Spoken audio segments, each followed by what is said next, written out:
Earlier this year, Lebanon signed its first ever oil and gas exploration contract with offshore operations. Could you tell us more about this?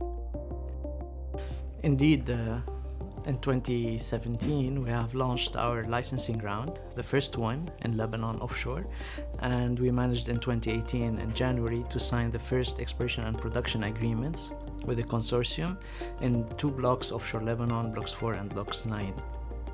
And the consortium has submitted their exploration plans that the government has approved. So now the consortium and the government are working together to prepare all the grounds, do all the relevant studies and the logistics needed to drill our first wells in 2019. And this is going as scheduled.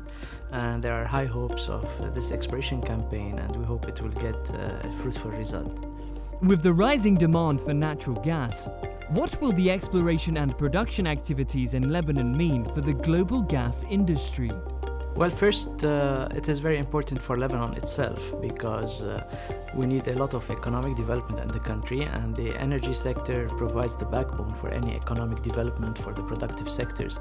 So our first priority is basically to provide the local market in Lebanon with natural gas as a cheaper source of energy and a cleaner one.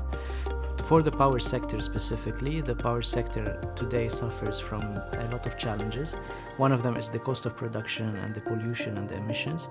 So natural gas would provide a very good source to power the power plants and provide electricity to the industrial sector as well as for the citizens of Lebanon. This is our first priority.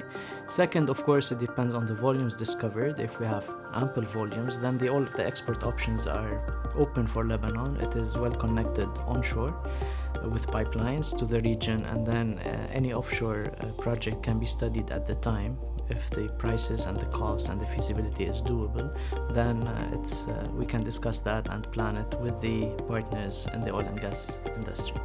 What is needed to bring East Mediterranean gas development onto the main stage and into the spotlight?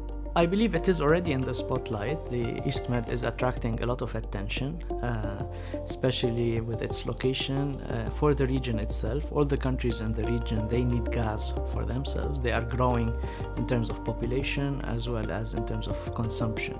And natural gas, also within the context of climate change, provides a very good alternative source of energy, in addition to renewables, of course. But it is in the highlight today. Egypt, Turkey, Lebanon, all the Cyprus, all the countries in the region need natural gas themselves. So this gives importance to the East Med. And beyond that, of course, for Europe, the East Med is just next door. So it provides an additional source for Europe if needs be.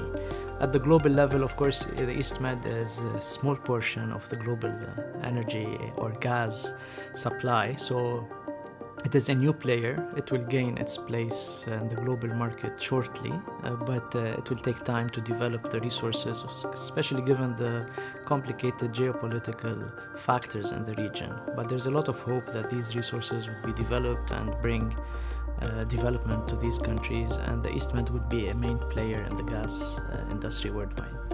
What have you enjoyed most about Gastech 2018?